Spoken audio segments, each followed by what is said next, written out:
Don't feed Hecarim. Hecarim is a fast, highly mobile melee champion who deals a mix of physical and magic damage.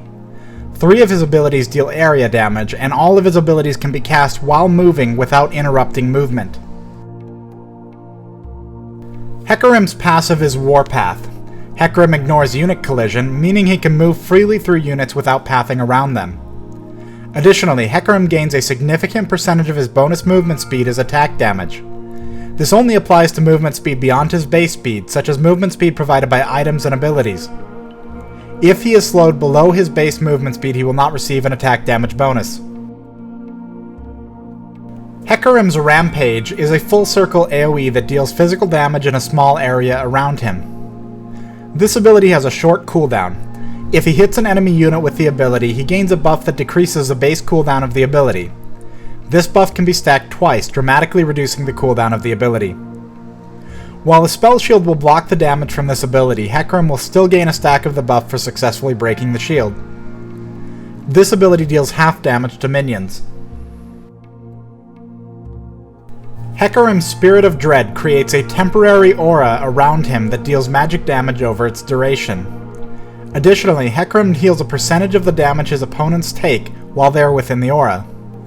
This healing is derived from all sources of damage they take, meaning the damage from other abilities, items, summoner spells, and other champions will count towards the healing. Hecarim is limited in how much he can heal from minions. This cap is relatively low and is shared among all minions he deals damage to.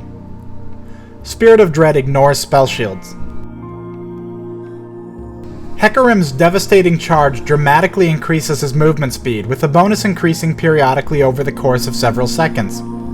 While the buff is active, his next normal attack will cause him to trample over his target, then pull them forward with him. This attack gains a base amount of bonus damage, plus additional bonus damage based on how far he has traveled from where he first activated the ability. Once Hecarim attacks, he immediately loses the bonus movement speed. Because Hecarim first moves over his target, it is possible for him to use this ability to dodge point-blank skill shots from the target. Once Hecarim begins the attack that knocks an opponent back, there is a brief window of time where an opponent can still flash or use other blink abilities. If the opponent does so, they will be knocked away from Hecarim based on their new location. This effectively means that a well-timed flash or blink ability will create a very large distance gap between Hecarim and the opponent. Devastating Charge is not affected by spell shields in any way. Devastating Charge resets Hecarim's swing timer, meaning it can be used to quickly deal additional damage. The bonus damage is effective against structures. Devastating Charge will still move Hecarim forward if he is snared. Hecarim's ultimate is Onslaught of Shadows. When cast, Hecarim jumps to a nearby location, dealing a small amount of magic damage in an area around where he lands. Any enemy units in this area are briefly feared, moving in a straight line away from Hecarim's location. While in flight, Hecarim is completely immune to disables. However, the ability cannot be activated if Hecarim is already crowd-controlled. Hecarim can travel over walls with this ability. There is also a wide skill shot component to Onslaught of Shadows. When cast, Spectral Riders charge in a straight line towards the location cast. These will always travel to the maximum potential distance of the ability, meaning they can travel past where Hecarim lands. Any enemy units in this path are dealt a moderate amount of magic damage. As a note, Onslaught of Shadows does not appear to function correctly with spell shields at this time. The ability will instantly consume spell shields, but spell shields do not block any part of the ability, meaning both the damage and the fear are still applied. When playing against Hecarim, there are a few primary things to keep in mind. In draft mode, there are several ways you can counter Hecarim. First, champions with very strong slows, such as Nasus, are good at countering not only his damage, but his ability to initiate or escape with Devastating Charge. Exhaust works for this as well. Additionally, hard crowd controls and strong duelists that can go toe-to-toe with Hecarim are ideal. Most of Hecarim's attributes revolve around initiating and, when necessary, escaping. However, champions that can handle him without needing to back off themselves will do well. Don't get greedy in your lane. Because of his devastating charge and Onslaught of Shadows ultimate, once Hecarim is level 6 he can quickly get into a fight from positions beyond your normal warding areas. Once you see him, it may be too late to back off, even if you do so immediately. If Flash is available and you need to escape from Hecarim, try to wait until he attempts to knock you back with devastating charge. If timed well, the knockback can move you even further in the direction you flash, completely negating the ability. As of the time this video was made, Hecarim has 2 initiating abilities that cannot be blocked by spell shields. This may or may not be intended, but for as long as it is the case, understand the Banshee's Veil will not counter him as effectively as other items, such as movement speed, slowing, or pure survivability items. Never underestimate Hecarim's ability to catch up to you. Unlike similarly fast champions such as Rammus, Volibear, Skarner, and Singed, Hecarim also has a gap closer with his ultimate. Don't forget that he cannot be disabled while in flight, and make sure you save any hard crowd controls until after he's landed. Unless Hecarim is a primary target and is carrying his team or making it impossible for your team to acquire kills, don't focus him until their damage dealers have been handled. Because of his Spirit of Dread aura, he has enormous healing potential while his teammates are dishing out damage.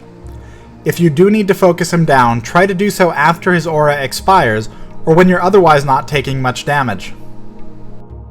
When playing as Hecarim, you'll need to get used to his mobility and your options for initiating or disrupting opponents in fights. Hecarim is a strong harasser, in that he can quickly move in, deal damage, and move out. While laning, this is particularly easy when facing opponents without hard crowd controls, and Hecarim should put pressure on opponents as frequently as his cooldowns are available, providing doing so will not return more damage back to him. Timing and positioning of Spirit of Dread is important to maximizing the health gained from the ability.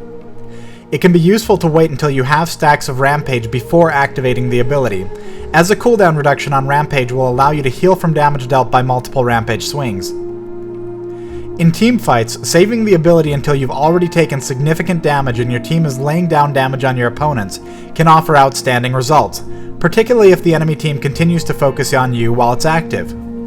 This is especially true if you've built him tanky. With Devastating Charge, you'll want to get familiar with the duration of the movement speed buff. In many cases, you will want to get behind your target's path and knock them back towards you or your teammates, so knowing exactly how long you have to achieve this is helpful. When choosing between 2 targets to knock back, it can be better to choose an opponent who does not currently have a flash or blink ability available. If you can fake out a flash or blink from one opponent but knock back another, that's even better. With Onslaught of Shadows, keep in mind that it can be used just as well to escape as to initiate. However, the ability has a very long cooldown, and using it as an escape can have a severe impact on your ability to engage in teamfights successfully. Onslaught of Shadows does not deal much damage unless you've stacked ability power. Because of this, it can be better to save it in smaller fights until it's necessary, and make sure to use it in larger fights for the flee mechanic. Thanks for watching this Don't Feed. Be sure to subscribe with the button on the upper right. Check out my previous movie in this series, Don't Feed Lulu, by clicking the movie thumbnail on the right. I've written a book on League of Legends called Learn the League. If you love these movies, I strongly recommend checking out the book at www.learntheleague.com. I stream League of Legends Monday through Friday here on YouTube at about 3 p.m. Pacific Time. Make sure you like me on my Facebook page and follow me on Twitter for updates. As always, check the movie information box below for general thoughts and series updates, and let your friends know about this series to help promote it in the League of Legends community. Also, make a post on the official League of Legends forum thread linked below if you really enjoy the series.